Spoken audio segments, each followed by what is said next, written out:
Hello guys, welcome to कैंपे analysis.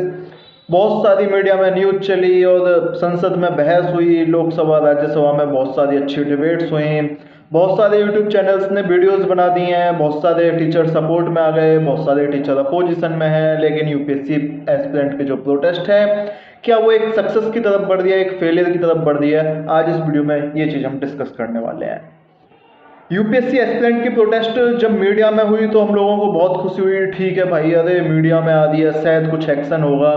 लेकिन कुछ दिन बाद शायद अब वो दोबारा एक अपने लो लेवल पे जाती जा रही है यूपीएससी एस्पिरेंट की जो प्रोटेस्ट है। इसके भी क्या रीजंस हैं, ये भी हम इस वीडियो में डिस्कस करने वाले हैं। एक चीज़ मैं यहाँ पे क्लियर कर दूँ, शायद मैं आगे ऐसी चीज़ें बोल जाऊँ जो वहाँ पे प्रोटेस्ट कर रहे हैं उनको अच्छी ना लगे, ठीक है, या उनको लगे कि भाई ये तो खिलाफ जा रहा है। लेकिन एक सच्चाई होगी, जो भी मैं बोलने वाला हूँ ये पक्का वायदा है। और दूसरा मैं एक चीज़ बोलने वाला हूँ कि कुछ ऐसे पॉइंट्स आए यार जो एस्पिरेंट प्रोटेस्ट कर रहे हैं, सच में लगा नहीं कि ये सच में कुछ अच्छे सजेशंस दे पा रहे हैं। मुझे उम्मीद थी कि जिस दिन से प्रोटेस्ट शुरू हुआ, मैंने कहा सजेशंस बहुत अच्छे आएंगे। जनरली माना जाता है कि जो एस्पिरेंट्स होते हैं यूपीएससी के, उनकी तरफ से कुछ सजेशन ऐसे आते हैं जो प्रैक्टिकल हों, है ना, प्रैक्टिकल अप्रोच जिन पे आप फॉलो कर सकें। लेकिन अच्छी बात ये रही, एक हन्ना एरेंट का प्रिंसिपल है ना, एक्शन वर्क लेबर, तो कहीं ना कहीं वो एक पॉलिटिकल इन्फ्लुएंस अपना दिखा पा रहे हैं। Political influence in the sense कि पॉलिटिक्स में हलचल मचा दी उन्होंने। जो प्रोटेस्ट है तो वो एक एक्शन पे काम कर पाई, ये मुझे बहुत अच्छा लगा। लेकिन क्या वो एक्शन, जो हन्ना एरेंट वाले पॉलिटिक्स वाला एक्शन है, क्या वो एक्शन सच में प्रैक्टिकेबल या प्रैक्टिकल अप्रोच में कन्वर्ट होगा या नहीं, इस वीडियो में ये भी डिस्कस करने वाले हैं। गैस, सबसे पहले मैं बात करूं कि वीडियो में कि आज यूपीएससी जो एस्पिरेंट की प्रोटेस्ट है, आज की डेट में क्या कंडीशन है उसकी। पास्ट नहीं, फ्यूचर नहीं, कल क्या होने वाला है मुझे पता नहीं, लेकिन आज क्या कंडीशन है।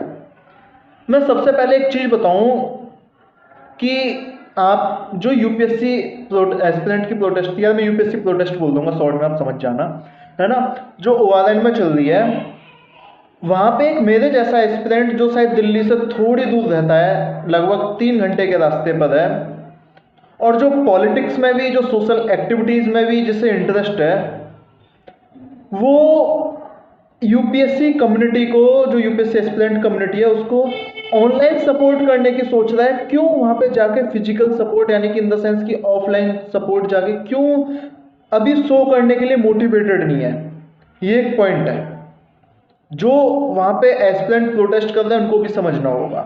रीजंस मैं बताऊंगा। सबसे पहले मैं रीजन बात करता हूँ कि क्या प्रोटेस्ट सक्सेसफुल हो दिया है। अगर मैं लार्जली पर्सपेक्टिव में बोलूँ तो नहीं, बुरा लगेगा तुम लोगों को, सॉरी जो वहाँ पे प्रोटेस्ट कर रहे हैं उनको, लेकिन लार्जली पर्सपेक्टिव में आपकी प्रोटेस्ट सक्सेसफुल नहीं होने जा रही है। इसे आप डिमोटिवेशन में मत लीजिएगा, इसे मोटिवेशन में लीजिएगा कि आप क्या आगे अच्छा कर सकते हैं जो प्रोटेस्ट सक्सेसफुल बने। रीजंस मैं बता दूंगा आपको एक एक करके। सबसे पहले, आपकी प्रोटेस्ट का पॉलिटिसाइजेशन इतनी अच्छी तरह से हो चुका है कि शायद आपको वो नजर ना आए वहां पे बैठ के, लेकिन जब आप उसी बाहर से, ओआरएन से बाहर निकल कर देखोगे तो जो जनरल पब्लिक है या जो एक एस्पिरेंट अपने घर पे बैठा हुआ है, वो उसे एक पॉलिटिसाइजेशन बहुत अच्छा नजर आ रहा है यूपीएससी प्रोटेस्ट में। मैं एग्जाम्पल देता हूँ आपको। बहुत सारे टूसू के सेक्रेटरी वगैरह, वो मैं पार्टी का नाम नहीं लेना चाहूंगा, लेकिन एपी एनएसयूआई वगैरह वगैरह बहुत सारे वहां पे लिंक थे और वो प्रोटेस्ट का मेन हिस्सा बने बैठे थे। दूसरा, मैं एक वीडियो देखा हूँ, बहुत वायरल हो रही है, पता नहीं एक बंदा झारखंड से आया है कि हम सुसाइड कर लेंगे, हम आत्मदाह कर लेंगे, हम हंगर स्ट्राइक पे बैठेंगे। कोई बुरी बात नहीं, मैं भी सपोर्ट करता हूँ हंगर स्ट्राइक पे बैठो, लेकिन हंगर स्ट्राइक पे बैठे हैं वो किसके खिलाफ? गवर्नमेंट के खिलाफ, पार्टीज के खिलाफ। गवर्नमेंट नहीं बोलूंगा, पार्टीज के खिलाफ, समझ लो, पॉलिटिकल पार्टीज के खिलाफ। कई पॉलिटिसाइजेशन नहीं है। एक चीज बताइए, अगर आप यूपीएससी एस्पिरेंट और आप सुसाइड की बात कर रहे हैं, कौन आपको सपोर्ट करेगा कि भाई आप सुसाइड करिए? ये ऑप्शन है आपके पास सुसाइड का, कि आप एस्पिरेंट के नाते वहां पे सुसाइड का बोल रहे हैं, हम आत्मदाह करेंगे। आप सोचिए, अगर ये वीडियो अगर मैं ईश्वर से प्रार्थना करता हूँ कि आपका इंटरव्यू क्लियर हो जाए, आप इंटरव्यू के बाद आपके पास ये अपॉर्चुनिटी है कि आप आईएएस बनने वाले हो, वो जो आपका इंटरव्यू लेने वाले वो आपकी इस वीडियो को देखे कि भाई अगर एक कोई कंडीशन ऐसी आ गई जहाँ पे प्रोटेस्ट करना पड़ रहा है, जहाँ पे इसे सोशल पार्टिसिपेशन करना पड़ रहा है, वहाँ पे सुसाइड आत्मदाह की बात कर रहा है। समझिए इस चीज को। और ऐसा नहीं है कि ये कुछ चीजें मन से बोली गई हैं, दिखा बहुत मन से, आंसू बहुत मन से निकले, शायद उनके पीछे बहुत बड़े पॉलिटिसाइजेशन हो सकता है और होगा भी। ये चीज अभी आपको समझ नहीं आएगी। मैं देखो, मैं भी पॉलिटिक्स से लिंक रखता था, ठीक है। मैं एक आर्यभट्ट कॉलेज है दिल्ली यूनिवर्सिटी का, उसमें रहा हूँ, सेंट्रल काउंसिलर रहा हूँ, कोई दो राय नहीं है इसमें। तो इसीलिए ना मुझे पॉलिटिक्स भी समझ आती है कि उसके बोलने का तरीका, उसके कहने का तरीका, आवाज मन से निकली है कि आवाज दिमाग से निकली है, दोनों बातों में अंतर है। समझना इस चीज को। दूसरा, एक ही हो गया पॉलिटिसाइजेशन हो रहा है, शायद एक बहुत बड़ा नेगेटिव फैक्टर जो मुझे लगा आपकी यूपीएससी एस्पिरेंट प्रोटेस्ट का। दूसरा, एक डिमांड बहुत अच्छे से उठाई जा रही है, regulation of coaching, regulation of rent, जो मकान मालिक हैं उनके मकान किराए के रेंट है, किराया जो है। और एक डिमांड पीछे होती जा रही है, वो है कंपनसेशन वाली। जो 4 एस्पिरेंट्स, या अभी तो भाई गिनती भी कंप्लीट नहीं हुई है, पता नहीं हॉस्पिटल वगैरह में आरटीआई डाल दो आप लोग, वो 4 एस्पिरेंट की जो कंपनसेशन है वो डिमांड कहीं ना कहीं पीछे होती जा रही है। यार मैं सोच रहा था कि यूपीएससी एस्पिरेंट है, regulation of coaching, regulation of coaching, regulation of rent, regulation of rent, सुना दिया सबने। मैंने भी सुना, मैंने भी वो कीवर्ड्स और जो क्या होता है निमोनिक्स देखे अच्छे अच्छे। मैंने कहा कुछ अच्छे सजेशंस आएंगे, लेकिन आपने रेगुलेशन ऑफ कोचिंग तो बोल दिया, आपने कोई सजेशन दिया क्या उस पर कि रेगुलेशन ऑफ कोचिंग में ये सजेशन कर दो? एक सजेशन आया, फीस 2 लाख आ रही है, भाई फीस कम करा लो। पता है आपको प्रोटेस्ट फेलियर का सबसे बड़ा कारण क्या होता है? प्रोटेस्ट की भेड़ चाल, प्रोटेस्ट में रिसर्च करके न जाना, प्रोटेस्ट को क्रिएटिव इनोवेटिव न बनाना, ये कुछ प्रोटेस्ट के सबसे बड़े फेलियर्स होते हैं। और प्रोटेस्ट में लीडरशिप न होना। समझो रीजन क्या है, मैं क्यों बोल रहा हूं ये चीज। यार जब मैंने सुना ना रेगुलेशन ऑफ कोचिंग, और बहुत सारे लोगों ने कहा, मैंने मृणाल सर की वीडियो देखी, मैं उस पर भी आऊंगा, तो उसमें लोगों ने कहा कि रेगुलेशन ऑफ कोचिंग में क्या है कि आप फीस ना 2 लाख से कम कर दो, 1 लाख कर दो। आपको एक सच्चाई पता है, जो गवर्नमेंट भी रेगुलेट कर सकती है ना वो ट्यूशन फीस है, वो आपकी सर्विस फीस नहीं है। गवर्नमेंट आपकी ट्यूशन फीस को रेगुलेट कर सकती है, आपकी सर्विस फीस को रेगुलेट नहीं कर सकती। एक चीज समझो यार, एक बहुत जनरल सेंस वाली बात समझो। एक कोचिंग है वो खाली आपको पंखा चला के दे रहे हैं, और एक कोचिंग है वो आपको एसी चला के दे रहा है। गवर्नमेंट बोल देगी नहीं नहीं तुम एसी तो दो लेकिन बिल पंखा वाला ले लो, गवर्नमेंट बोल देगी। ये है आपकी गवर्नमेंट इतनी ऑटोक्रेटिक? बोल देगी क्या ये गवर्नमेंट? नहीं बोल पाएगी। गवर्नमेंट क्या बोल सकती है कि आप ट्यूशन फीस 1 लाख ले लो। भाई आपको एक बार आप आरटीआई डाल के तो देखो, ये विजन, बाजीराम, नेक्स्ट जितनी भी कोचिंग है, इनकी ट्यूशन फीस जान के दंग रह जाओगे आप। इनकी ट्यूशन फीस ये 50-50, 60-60 हजार, 80-80 हजार दिखाते हैं बस। समझो इस चीज को, ट्यूशन फीस तो इनकी इतनी कम है कि वो रेगुलेशन भी अगर आ भी जाए ना, ठप्पा लग के गवर्नमेंट का कि लोग कोचिंग से रेगुलेट हो गई, तो भी फीस 20 हजार बढ़ेगी, घटेगी नहीं। क्योंकि मान लो अगर जो गवर्नमेंट है उसने बोल दिया 1 लाख आप ट्यूशन फीस ले सकते हो, अभी तक ये जो 80 हजार ले रहे थे ये भी 1 लाख पे आ जाएंगे, 20 हजार आपकी फीस बढ़ गई घटने की बजाय। आप समझ क्यों नहीं रहे इस पॉइंट को? मैं सजेशन भी बताऊंगा लास्ट में। मैं आपके पहले पॉइंट्स बता रहा हूं कि आप नेगेटिव कहां जा रहे हो, आपकी प्रोटेस्ट के फेलियर के कारण क्या है। पहले एक नेगेटिव। दूसरा नेगेटिव, जो आप रेंट की बात करते हो कि जो ये जो मकान है या जो कमरे हैं, रूम्स रेंट जो है वो सस्ता होना चाहिए। कैसे पॉसिबल है, जरा मुझे बताओ, एक चीज बताओ कैसे पॉसिबल है यार। मैं एक चीज मान रहा हूं, चलो गवर्नमेंट ने बोल दिया भैया 6x6 का कमरा आप 10,000 से ज्यादा नहीं दोगे। एक एग्जाम्पल ले लो, चलो 5,000 ले लो, 6x6 का कमरा 5,000 रुपये महीने से ज्यादा नहीं दोगे।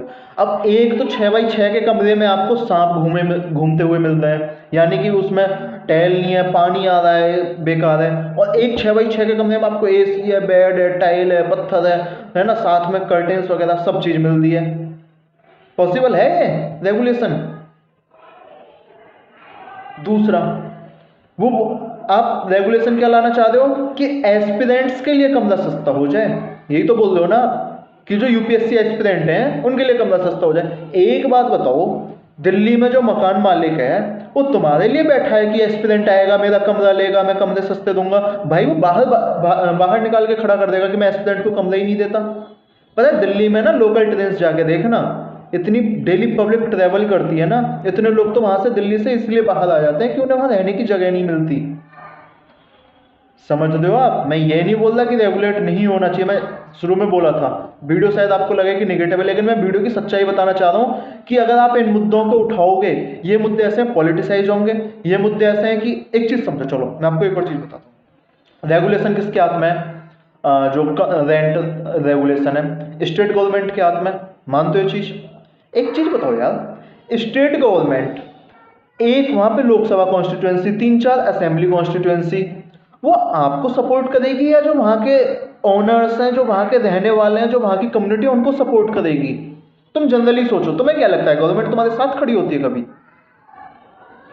क्यों सपोर्ट? भाई तुम अगर मान लो, मैं तो कह रहा हूं तुम 10 लाख हो, तुम 10 लाख कम से कम 30 या जो भी है, मतलब ये मान लो टोटल मिला के तुम 20-25 स्टेट में बटे होगे, मैं 5-6 स्टेट छोड़ भी देता हूँ, चलो नहीं आते वहां के लोग, तुम 20-25 स्टेट में बटे हुए 10 लाख लोग, तुम्हारी वोट से क्या होने वाला है? हो सकता है वहां जहां तुम्हारी वोट हो वहां वो पॉलिटिकल पार्टी चुनाव भी न लड़ती हो। अब आप बोलोगे यार तू तो ना क्रिटिसाइज कर रहा है ना, मतलब कि रेंट रेगुलेट तो हो सकता है, लेकिन तुम जैसे लोग हैं जो हमारी जो प्रोटेस्ट है उसमें साथ नहीं दे रहे। भाई ऐसा नहीं है प्रोटेस्ट में साथ नहीं दे रहे, बात यह है कि आपके इलॉजिकल जो स्टेटमेंट्स हैं उनमें साथ नहीं दे रहे, कंपनसेशन में साथ हैं। कोचिंग रेगुलेशन, एक यार बहुत अच्छा पॉइंट आया था कोचिंग रेगुलेशन में कि जो कोचिंग वाले हैं वो साथ में लाइब्रेरी प्रोवाइड कराएं उतनी कोचिंग फीस में जितनी अब ले रहे हैं। अच्छा पॉइंट है, वैलिड पॉइंट है, ऐसे पॉइंट्स लेके आओ। ये भी पॉइंट आपके ही बीच से आया है, मैं कोई वीडियो देख रहा था उसी में किसी भाई ने बोला था। ये पॉइंट्स होते हैं जो वैलिड पॉइंट होता है, यहाँ पे आपको कुछ अच्छा मिलेगा। आप बोल रहे फीस कम कर दो,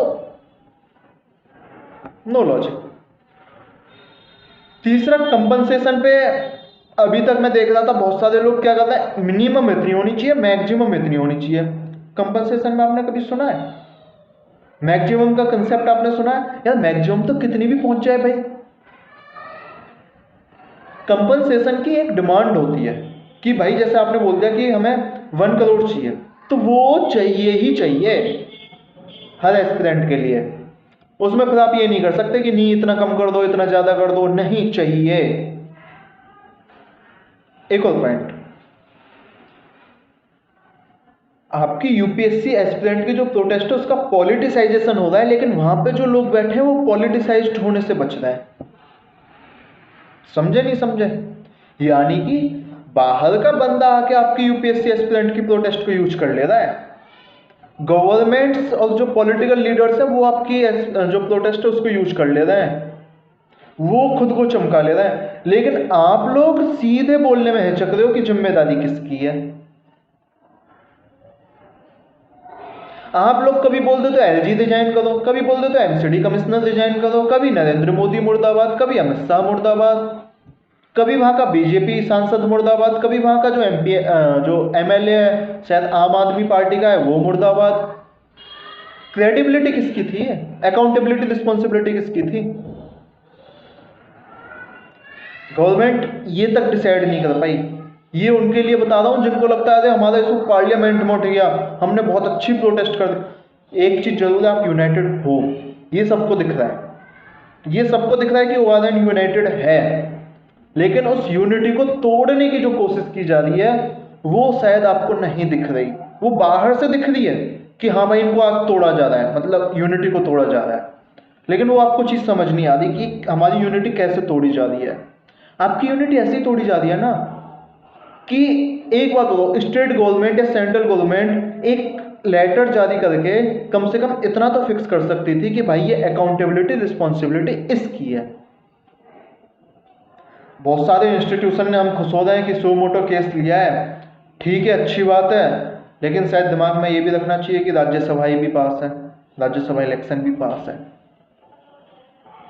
मैं नाम नहीं लेना चाहता किसी इंस्टीट्यूशन का। एमसीडी के कमिश्नर को शायद डांट वांट पड़ी है, पता नहीं क्या हुआ है, कुछ तो हुआ है, लेकिन उसके बाद भी मैं देख रहा हूँ एक भी सीवर खुला क्या, एक भी सीवर लाइन की सफाई हुई क्या, इलेक्ट्रिसिटी बैड सही हो गए क्या?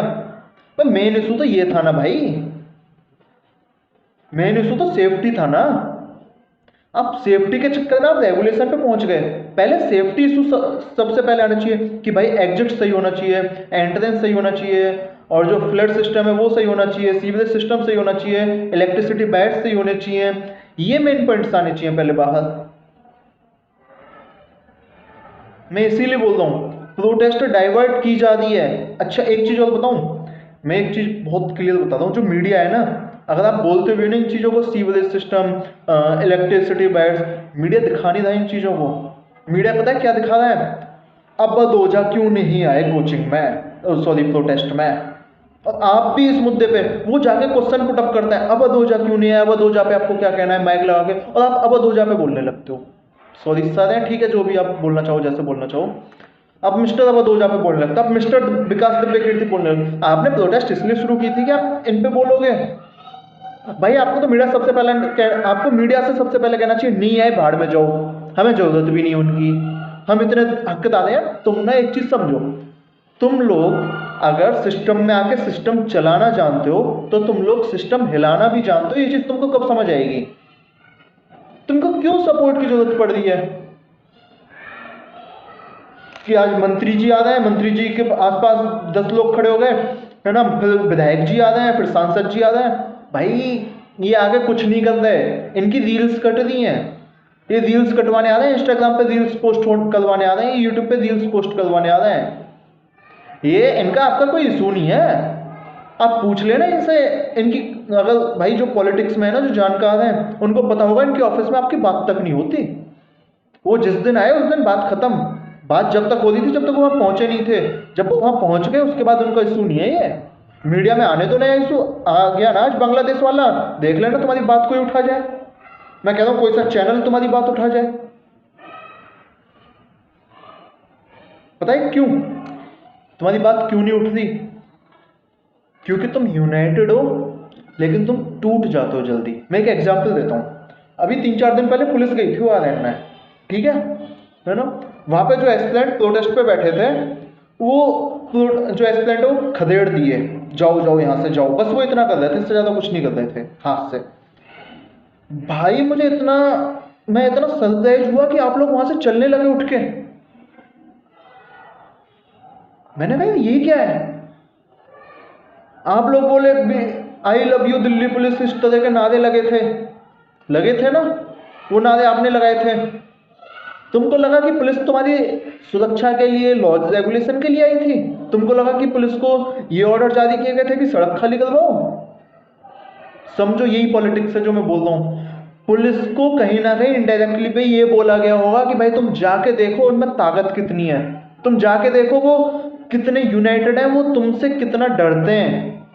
तुम जाके ये चीज देखो, पुलिस ने ये चीज चेक करी कि तुम उनकी एक आवाज पे उठ जा रहे हो। अगर तुम थोड़ा सा एक्टिव होगे ना, पुलिस तुमको डंडे से मार के भगा देगी। यानी कि पुलिस ने चेक कर लिया कि जो यूपीएससी एस्पिरेंट प्रोटेस्ट कर रहे हैं वो डरते हैं। किससे? मैं ये नहीं कह रहा सरकार से, उनसे नहीं डरते, वो डरते हैं कहीं ना कहीं मार खाने से। यार तुम जो लोग सुसाइड की बात कर रहे हैं कि हम आत्मदाह करेंगे, हम ये करेंगे वो करेंगे, खड़े हो ना पुलिस के सामने, डंडे खाओ ना पुलिस के सामने। जब खदेड़ दिया तो कहाँ जाते हो फिर तुम डंडे खाने के टाइम? भाई अन्ना हजारे आंदोलन में भी ना कुमार विश्वास, केजरीवाल, मनीष सिसोदिया, इन सब ने डंडे खाए। समझ लेना बाबा रामदेव, मतलब ठीक है, जैसे भी आपको पता है कैसे भागे थे। समझो इस चीज को। इतनी वो तो इतनी एक तरह से नॉन बैलेंस प्रोटेस्ट थी एकदम। आपके में भी तो युवा खून है, आप भी तो थोड़ा बहुत मतलब हाय हल्ला कर सकते हो। वो तो एकदम प्यार वाली प्रोटेस्ट थी, और वो तो एक जगह पे थी, रामलीला ग्राउंड में। समझो इस चीज को। बात आएगी फिर सॉल्यूशंस क्या है। मैंने बता दिया ना आपके एस्पिरेंट प्रोटेस्ट के फेलियर्स के रीजन है कि आपके इश्यूज डिसाइडेड नहीं। अब मैं कुछ सजेशन दे रहा हूं और शायद आप समझ रहे हैं इन सजेशंस को।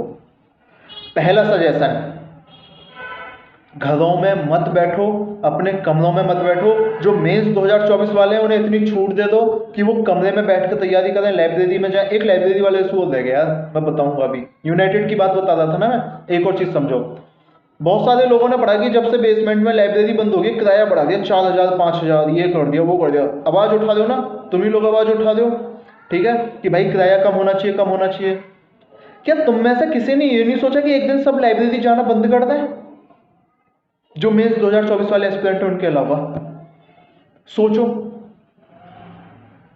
अगर तुम में एक इतनी यूनिटी आ जाए कि हम लाइब्रेरी जाएंगे ही नहीं, अपने कमरे में बैठ के पढ़ाई कर सकते हैं, तो लाइब्रेरी वाले किराया बढ़ाएंगे? वो तो चॉइस है ना, चलो मैं मान सकता हूँ मकान की चॉइस नहीं होती कि हम नहीं जाएंगे, लेकिन लाइब्रेरी तो चॉइस है ना आपकी, और ये तो पॉसिबल है। आप एक ट्रेंड चलाओ कि लाइब्रेरी नहीं जाना जिनका मीन्स 2024 नहीं है। देखो लाइब्रेरी वाले खुद फीस कम करते हैं कि नहीं करते हैं। उनका अगर पता है आपको 2 महीने का, अगर आप 2 महीने लाइब्रेरी नहीं गए ना, उनके भाई साहब बैंक में डिफॉल्ट आ जाएगा, बैंक अकाउंट डिफॉल्ट हो जाएंगे उनके, किराया, उनका सिस्टम, बहुत सारी चीजें दिक्कत में आ जाएंगी। वो तुमसे मिन्नतें मांगेंगे कि भाई साहब आ जाओ ज्वाइन तो कर लो, तुम 4,000 नहीं तुम 2,000 ही दे देना, लेकिन ज्वाइन करो लाइब्रेरी। ये यूनिटी चाहिए हम लोगों को। ये यूनिटी चाहिए कि अगर पुलिस डंडा बजाए ना, तो अगर एक डंडा खा के हटे तो सामने फिर पीछे तुरंत दूसरा बंदा हो कि मैं तैयार हूं, आओ। मैं ये नहीं कहता कि तुमको कुछ करना है, लेकिन अगर एक्शन आए तो एक्शन को झेलना सीखना है। महात्मा गांधी वाली पॉलिसी लगानी है कि अगर एक गाल पे चांटा पड़े तो दूसरा गाल आगे करना है, अगर प्रोटेस्ट को सक्सेसफुल बनाना है तो। कुछ सजेशंस पे बात कर लेते हैं, वीडियो शायद बहुत लंबी जाती है, लेकिन यार ये सच्चाई थी जो तुमको शायद अंदर से देख के समझ आए ना आए मुझे पता नहीं, जो प्रोटेस्ट कर रहे हैं समझ आए ना आए मुझे पता नहीं। आपने एक चीज और, आपने विकास दिव्य कीर्ति के घर को घेर लिया, आपने इस कोचिंग को घेर लिया, 10,000 15,000 बच्चे, बहुत अच्छा लगा, वो यूनिटी बहुत अच्छी लगी। क्या आपने कभी एमसीडी जब ऑफिस गए थे वहां केवल 10 बंदे बैठे थे, क्या आपने कभी एमसीडी के ऑफिस को घेरा कि 10,000 लोग ज्यादा एमसीडी के ऑफिस पे कब्जा कर रहे हैं? क्या आपने कभी पार्लियामेंट की तरफ कूच किया कि आज हम लोग पार्लियामेंट पे कब्जा करें, मतलब कब्जा इन द सेंस की कूच करेंगे पार्लियामेंट की तरफ? क्या आपने कभी जंतर मंतर, रामलीला ग्राउंड या जो भी वहां के विधायक या सांसद के आवास हैं उनकी तरफ कूच किया? सोच के देखो यार, मैं बोल रहा हूं ना, तुम लोग इस मुद्दे को पॉलिटिक्स में कन्वर्ट नहीं करना चाह रहे, लेकिन लोगों ने तुम्हारे मुद्दे को पॉलिटिक्स बना दिया है। दोनों चीजों में अंतर है, और समझ जाओ इस चीज को जितनी जल्दी समझ सको। तुम लोगों को वो इश्यूज दिए जा रहे हैं, मीडिया बहुत चालाक होता है यार। पता है हम लोग जितने चालाक हैं ना, हम जैसा को मीडिया जेब में रखता है, हम जैसे इन द सेंस कि वहां पे भी जो लीडर बने बैठे हैं वो आगे तुमसे क्वेश्चन ये नहीं पूछेगा उसने पूछा कंपनसेशन का क्या इशू है, कंपनसेशन कौन देगा, कैसे मिलेगी, क्या सेंट्रल गवर्नमेंट का रिस्पॉन्स है, क्या स्टेट गवर्नमेंट का रिस्पॉन्स है, आपसे कभी क्वेश्चन पूछा गया? पता है क्वेश्चन क्या पूछा जाएगा? विकास दिव्य कीर्ति आपकी प्रोटेस्ट में नहीं आ रहे, बताओ इस पे क्या कहना है। और आप लोग अब दो जो आपकी प्रोटेस्ट में नहीं आ रहे, आप लोग इतने सातिर दिमाग बन रहे हो कि आप लोग टीचर्स को सुना दो। भाई आप उन्हें ना देखो, यूपीएससी फ्रेटर्निटी के वो टीचर थे नहीं थे मैं नहीं कहूंगा कुछ भी, लेकिन वो और ज्यादा पॉपुलर हो गए आपके चक्कर में। मेरे एक घर में बड़े थे, वो कह रहे थे कि यार ये अवध ओझा का क्या चक्कर है, समझ रहे हो कि प्रोटेस्ट में क्यों नहीं जा रहे? मैंने कहा ये इशू थोड़ी है कि ये प्रोटेस्ट में क्यों नहीं जा रहे, इशू तो ये है ना कि कंपनसेशन क्यों नहीं मिला, इशू तो ये है कि कोचिंग्स की जो सेफ्टी सिक्योरिटी उसका क्या इशू है या वो रेगुलेट होनी चाहिए, इशू तो ये थे। ये इशू कहाँ से आ गया बीच में कि अवध ओझा नहीं जा रहे? और मीडिया ने उसे कवर किया और आपने उसे कवर दिया। ये चीजें हमारे साथ चल रही हैं। चलो कुछ सजेशंस पे बात कर लेते हैं। तो इन चीजों से बचो थोड़ा, जहां पे पॉलिटिसाइजेशन हो रहा है ना, आप समझो मीडिया इस सवाल को क्यों पूछ रहा है, समझो इस चीज को। मीडिया के सवालों से बचना सीखो। मीडिया के हर सवाल पर बोलना जरूरी नहीं होता, कभी कभी नो कमेंट भी बहुत बड़ा जवाब होता है। मीडिया बोले नो कमेंट, आप अपनी डिमांड, एक चीज, कभी आपने पॉलिटिकल पार्टीज के लीडर्स को देखा है मीडिया कुछ भी पूछता है ना उनसे, वो एक चीज लेके बैठते हैं, ठीक है, अगर विपक्षी पार्टी की एम्प्लॉयमेंट नहीं है, महंगाई, बेरोजगारी, वो हर मुद्दे में ही बोलेंगे, और जो सत्ताधारी पार्टी है वो एक ही बुराई करेगी। यही चीज आपके साथ होनी चाहिए। आपको इश्यूज डाइवर्सिफाइड नहीं करने, समझो इस चीज को।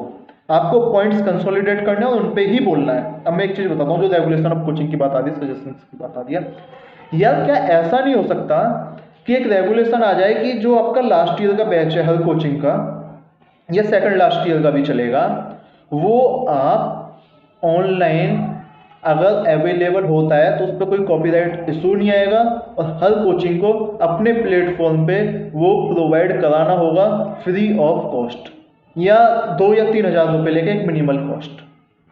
क्या एक ऐसा इनिशिएटिव नहीं आ सकता? बोलिए। यानी कि अगर टेलीग्राम पे बैच आ जाए तो कोई कॉपीराइट नहीं आएगा, और अगर कोचिंग खुद से प्रोवाइड करा दी उसे तो एक मिनिमल कॉस्ट 2-3-4 हज़ार रुपये ले ले, जिससे कि वो प्रोवाइड हो जाए। दूसरा, क्या ऐसा नहीं हो सकता कि ऑनलाइन फीस रेगुलेट हो जाए? ऑनलाइन फीस की बात कर रहा हूँ मैं, ऑफलाइन नहीं। ऑफलाइन में बहुत सारे इशूज होते हैं। अब मैं ऑनलाइन फीस रेगुलेट की बात कर रहा हूँ तो आप बोलोगे कि यार ऑनलाइन में भी तो हो सकता है वो टेस्ट सीरीज दे ना दे, उसके टीचर्स अच्छे हो ना अच्छे हो। मैं आपको एक चीज़ बताता हूँ, ऑनलाइन में पता है कंपटीशन कैसे होता है। मान लो ऑनलाइन फीस हुई 1 लाख रुपए, अगर आप अच्छी सर्विस नहीं दे रहे ना ऑनलाइन में, तो नेक्स्ट ईयर किसी और कोचिंग ने अच्छी सर्विस दी होगी, नेक्स्ट ईयर सारे ऑनलाइन बच्चे वहां चले जाएंगे। समझते हो? खत्म कहानी आपकी। ऑफलाइन में क्या होगा? ऑफलाइन में एक कोचिंग्स का इंटरलिंकिंग होता है बहुत बेहतर, बहुत बेहतर, जो आप समझ भी नहीं पाओगे। एक चीज बताओ, क्या अभी तक किसी कोचिंग ने किसी भी जैसे दावा आईएएस या बाकी अदर कोचिंग्स की सेफ्टी इशूज, सिक्योरिटी इशूज पे सवाल उठाए? नहीं उठाए ना। ये प्रूव करता है कि उनकी इंटरलिंकिंग कितनी बेहतर है। ऑफलाइन में आप उनसे ये चीज़ें निकलवा ही नहीं सकते। आप ऑनलाइन का मैं फ़ायदा बताऊं, जैसे अनअकैडमी है, उसके पास इतना अच्छा अब तो खैर होने लगा है, लेकिन इंफ्रास्ट्रक्चर कहीं ना कहीं बाकियों से फिर भी कम है दिल्ली में, और वो आपको बेहतर फैसिलिटीज प्रोवाइड करा सकती है। ओनली आईएएस है, PWIAS है, ये कुछ बेहतर फैसिलिटीज आपको प्रोवाइड करा सकते हैं। और ये चीज़ें जिनको ना जो कोचिंग करे बैठे उनको पता है कि कोचिंग के टीचर से ज़्यादा इंपॉर्टेंट फर्क पड़ता नहीं है। उनको पता है कि सारा टीचर एक जैसे ही पढ़ाते हैं, सिलेबस सेम है, सब कुछ सेम है, एक बार बस बेसिक क्लियर हो जाए उतना ही मैटर करता है। अगर आपने दिल से कोचिंग लिया ना तो ये बात आप स्वीकार करोगे। अब ये बात बस फ्रेशर्स के दिमाग में बिठानी आपकी भी जिम्मेदारी है कि भाई कोचिंग आपको यूपीएससी क्लियर करा के नहीं देगा। कोचिंग में अगर 1 लाख बच्चे जाते हैं तो 1000 बच्चों का भी सिलेक्शन नहीं होता एक साल में। समझ लो, ऑनलाइन कोचिंग ले लो, एक किसी भी प्लेटफॉर्म से ले लो, कोई ज़्यादा मैटर नहीं करता, बहुत बड़ा मैटर नहीं करेगा कि भाई इस प्लेटफॉर्म से कोचिंग ले ली तो आपका सिलेक्शन रुक गया, या इससे ले ली तो सिलेक्शन हो गया। ये चीज़ें मैटर नहीं करती। ये चीज़ आपको फ्रेशर्स के दिमाग में ये भी आपको डालना है, और ये बात आपको प्रोटेस्ट में रखनी है कि कोचिंग इज नॉट नेसेसरी। हम कोचिंग रेगुलेशंस में ये बताना चाह रहे हैं कि कोचिंग नेसेसरी है, कहीं ना कहीं ये भी बाहर मैसेज जा रहा है, but this is not true. ये चीज़ 2 सजेशंस हो गए, एक ऑनलाइन कोचिंग वाला हो गया फीस रेगुलेशन, दूसरा हो गया कि वो अपने लास्ट ईयर या सेकंड लास्ट ईयर का जो सब्सक्रिप्शन है वो मिनिमल कॉस्ट में फ्री प्रोवाइड करा दें। ठीक है। तीसरा, एक और मैंने कहीं सुना था कि कोचिंग हब को कहीं और शिफ्ट कर दो। यार मतलब हंसी नहीं आई तुम्हें इस आर्गुमेंट पे? सही बताना, बुरा मत मानना, लेकिन हंसी नहीं आई भाई। पहले ORN में कोचिंग हब थोड़ी था, लेकिन जब से बना है डिमांड सप्लाई जो रेंट वगैरह वो तो जब से बढ़े हैं ना। तुम कहीं भी शिफ्ट कर दो दुनिया के किसी कोने में, वो यही कंडीशन वहां पे हो जाएगी, फिर क्या करोगे तुम? ये तो तुम प्रॉब्लम से भाग रहे हो। तो कोचिंग वोचिंग शिफ्ट हो ना हो ये मैटर नहीं करता, हाँ, लेकिन तुम अपना रहना शिफ्ट कर सकते हो। तुम भाई अपने गांव में या अपने शहर में जहां भी आसपास, वहां लाइब्रेरी ज्वाइन करो, ऑनलाइन कोचिंग मिल जाएगी, वहां पढ़ो दिन में, क्या दिक्कत आती है? और ऐसा थोड़ी बोल रहा हूँ भाई मैं कि सब ORN से निकल जाओ, नहीं ना। जिनके पास पैसा है ना वो ORN में रहेंगे, वो वहीं के किराया बढ़वाएंगे। तुम भाई कुछ नहीं, हम जैसे जो मीडियम फैमिली है, जो गरीब लोग हैं, वो कुछ नहीं कर सकते। तुमको लगता है किराया हम बढ़ाते हैं? मतलब मीडियम फैमिली वाले लोग बढ़ाते हैं? अमीर लोग बढ़ाते हैं भाई, तुम बोल क्या हो गए, वो बोलेगा 6,000 कम रहा है, तुम बोलोगे नहीं नहीं 5.5 ले ले। दूसरा जो एक अमीर फैमिली जो आता है ना फॉर्चूनर, बोलेगा 6,000 का, नहीं नहीं एक काम करो 8,000 ले लो, है ना, साथ में तुम बस हमें ना एक काम करना, जो कमरे का डस्टबिन है ना वो भी तुम्हारी जिम्मेदारी, 2,000 रुपये एक चीज के एक्स्ट्रा दे दिए। अब कमरा तुम्हें क्यों मिलेगा? यानी चीजें समझो, ठीक है। तो ये एक असूल ये है कि आप अपना रहना शिफ्ट करो, आप दूसरों से उम्मीदें मत करो कि कोचिंग शिफ्ट हो जाए या एक जो रहने का एरिया है, हैबिटेट एरिया जो है वो शिफ्ट हो जाए। इम्पॉसिबल है, मैं इम्पॉसिबल ही बोलूँगा, पॉसिबल है नहीं। तुम्हें लगेगा कि रूल्स रेगुलेशन कितने आते हैं दुनिया में। यूपी में एक रेगुलेशन आया था कि जो स्कूल फीस है वो एक अमाउंट से ज़्यादा नहीं होगी, आया था यूपी में, योगी गवर्नमेंट ने दिया था। रेगुलेशन की धज्जियाँ उड़ी पड़ी हैं, जाके देख लो। और ऐसा नहीं है सरकार ने एक्शन नहीं लेना चाहा, सरकार ने एक्शन लेना चाहा, पहुंचे बोले जी हमारी ट्यूशन फीस तो इतनी है, इससे कम है, 200 रुपये कम है जी, कर लो, लगाओ केस उन पे। तो ये चीज़ें समझने वाली हैं कि आप क्या कह रहे हो, आप क्या सोच रहे हो, और आपके इशूज़ क्या हैं, मेनली इशूज़। तो मैं लास्ट में online coaching fees, online fees regulation, platform provided, rent पे जो रह सकते हैं ठीक है, वरना आप अपने घर शिफ्ट करो, जो ज़्यादा जरूरी नहीं है कि आप दिल्ली में रहो।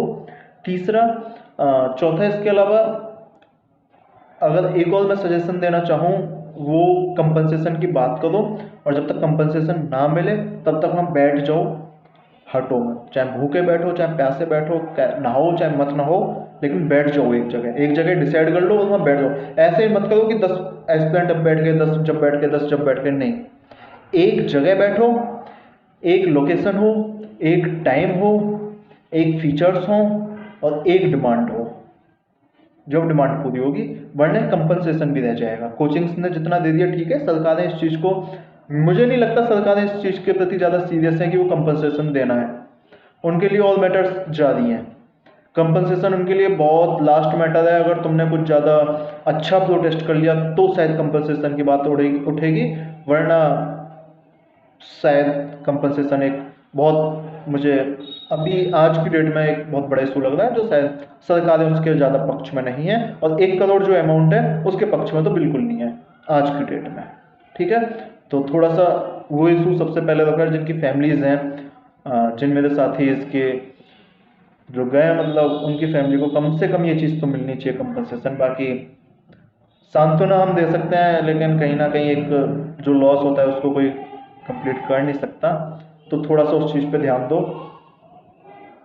डिमांड अपनी लेजिबल और अपनी सजेशंस एकदम लेजिटिमेट रखो, जो सामने वाले को सुन के लगे कि हाँ ये पॉसिबल है। अच्छा, पता है आपको क्या मजा आ रहा है, गवर्नमेंट आती है, अभी जैसे मान लो मैं देख रहा था एक मिनिस्टर आई थी, तुमने उनसे डिमांड रखी, उन्होंने बोला हाँ हाँ ऐसा होना चाहिए, तुम्हें लगा गवर्नमेंट ने, मिनिस्टर ने हमारी बात बोल दी, हाँ ऐसा होना चाहिए, बोल के चले गए भाई, बना गए तुम्हारा और तुम बन गए, कुछ नहीं हुआ, ठीक है। तो ये चीज़ें थोड़ा सा इन पर फोकस करो, अगर ये चीज़ें पॉसिबल हो पाए तो भाई, जैसे कि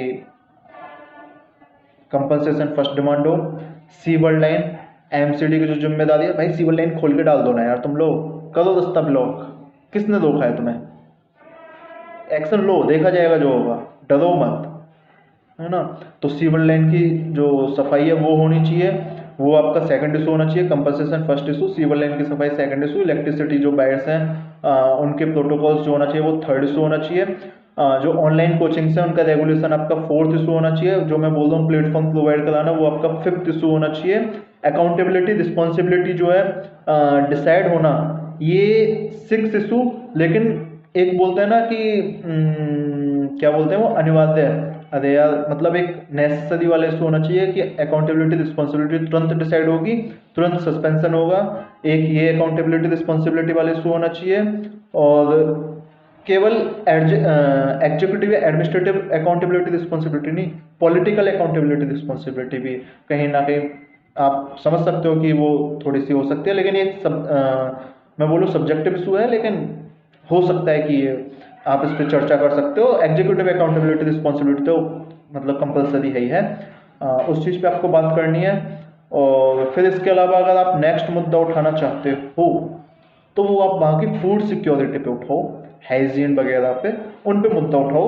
शायद वो मुद्दा एक अच्छा मुद्दा हो सकता है आपके लिए, अगर आप प्रोटेस्ट में एक अच्छा मुद्दा ला सकते हैं कि जो फूड सिक्योरिटी है या जो वहाँ की ठेली वगैरह है उनकी food committee time time to जांच करे, है ना, ये मुद्दा आ सकते हैं आपके। और कोचिंग्स की जो सेफ्टी है, उसके जो ऑनलाइन जो ऑफलाइन सिस्टम है, वहाँ पे फायर एक्सटिंग्विशर या वहाँ पे फिर आपको निकलने के एग्जिट गेट, इन सब की बात हो, बेसमेंट में लाइब्रेरी ना चले, इन सब की बात हो, ये चीज़ आप वहाँ पे ड्राइव कर सकते हो। इसके अलावा एक लाइब्रेरी वाला इशू जो है, गवर्नमेंट लाइब्रेरी भी चलती है दिल्ली में, शायद आपको पता हो या ना पता हो, तो गवर्नमेंट लाइब्रेरी के लिए भी आप बोलो कि गवर्नमेंट थोड़ी सी जो गवर्नमेंट लाइब्रेरी है उनकी अमाउंट बढ़ाए और उनको अच्छी संख्या में प्रोवाइड कराए। तो ये कुछ 9-10 इशूज़ हैं जिन पर अगर आप फोकस रखोगे तो शायद आपका प्रोटेस्ट बहुत बेहतर होगा, आपके प्रोटेस्ट में जान आ सकती है दोबारा से, आपका प्रोटेस्ट लीडरशिप रोल में दोबारा से आ सकता है, आपका प्रोटेस्ट मीडिया में दोबारा से आ सकता है और आपके प्रोटेस्ट की डिमांड भी पूरी हो सकती हैं। अदरवाइज दुनिया में बहुत सारी प्रोटेस्ट चलती हैं, आप जंतर मंतर पे जाके देख लेना, 4-5 अभी भी चल रही होंगी, चलती रहती हैं, ज़्यादा इन्फ्लुएंस पड़ता नहीं है गवर्नमेंट को। तो गवर्नमेंट के अगर कानों को आप अपनी आवाज़ सुनाना चाहते हो तो आवाज़ ऐसी हो कि गवर्नमेंट के कान फाड़ दे, कान, है ना, समझ रहे हो। तो ये चीज़ें समझने वाली बातें, ये चीज़ें आप समझो। और बाकी तो यार मेरी शुभकामनाएं, अगर यार तुम प्रोटेस्ट अच्छा करोगे, बेहतर करोगे, एक अच्छे लीडरशिप रोल में निभाओगे, तो मैं भी आना चाहता हूँ प्रोटेस्ट में, मेरा बहुत मन है कि मैं वहाँ के मतलब बात रखूँ अपनी भी और तुम्हारी भी सुनूँ। लेकिन यार दिक्कत ना मुझे वही लग रही है कि यार जब मैं सुनता हूँ ना इस सूच को, फिर मुझे लगता है यार जाने से क्या ही फायदा फिर, है ना, टाइम वेस्ट होगा यार, एस्पिरेंट तो अपन भी है।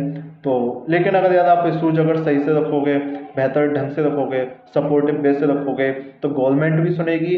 गवर्नमेंट नहीं सुनेगी तो हम सुनाना जानते हैं, तुम चिंता मत करो, मतलब तुम सुनाना जानते हो, हम का मतलब तुम भी हो, है ना, सुनाना जानते हैं हम लोग, तो सुनाएंगे।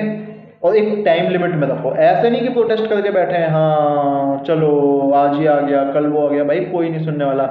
टाइम दे दो 3 दिन का, 4 दिन का, या तो 3-4 दिन में हमारी डिमांड पूरी कर दो, वरना तुम्हारे सारे रास्ते ब्लॉक कर दिए जाएंगे।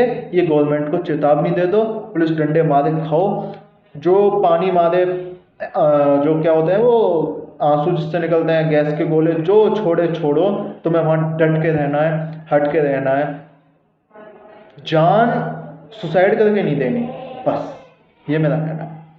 वीडियो अच्छी लगी हो तो चैनल को सब्सक्राइब कीजिएगा। अगर आपके भी यूपीएससी एस्पिरेंट प्रोटेस्ट में कुछ पॉइंट ऑफ व्यूज हैं तो वो भी आप कमेंट में पोस्ट कर दीजिएगा।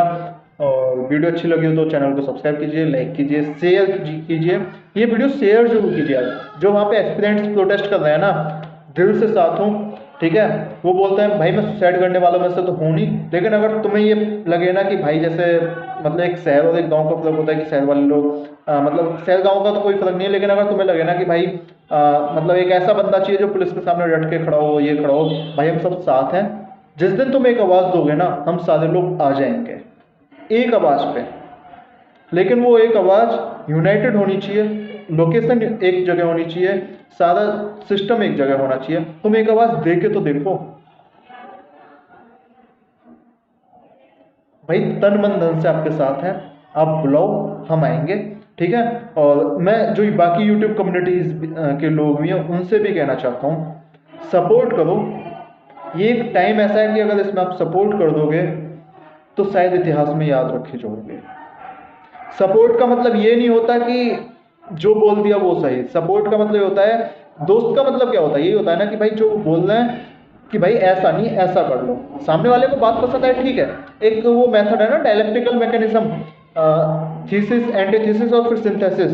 हम सबको सिंथेसिस पे पहुंचना है यार, सबकी थीसिस है, एंटीथीसिस है, सिंथेसिस निकालो, मीडियम मार्क निकालो बुद्धा वाला। तो इन चीज़ों पे पहुंचो, इन चीज़ों पे पहुंचेंगे शायद मेरी प्रोटेस्ट बेटर हो पाएगी, हम कुछ अच्छा अचीव कर पाएंगे, कुछ अच्छा प्रोटेस्ट हिस्ट्री में भी दर्ज करा पाएंगे और कुछ अच्छा अपने लिए, अपनी नेक्स्ट जनरेशन के लिए कर पाएंगे। इन्हीं शुभकामनाओं के साथ और दृढ़ निश्चय के साथ, और आपको बधाई कि आपने आवाज़ उठाई, और आपको एक संदेश के साथ कि लड़ो और जीतो, और हम लड़ेंगे और जीतेंगे। मैं अपनी वीडियो ख़त्म करता हूँ। शेयर जरूर कीजिएगा इस वीडियो को, जो वहाँ पे लीडरशिप या ऐसा रोल कुछ प्ले कर रहे हैं उनके साथ, शायद उनको समझ आ सके कि ये वीडियो बाहर से, ये प्रोटेस्ट बाहर से क्या दिख रहा है, अंदर से क्या दिख रहा है। शायद मैंने इस वीडियो में वो वाली बातें बताने की कोशिश करी है। मिलते हैं नेक्स्ट वीडियो में, तब तक के लिए टाटा बाय बाय।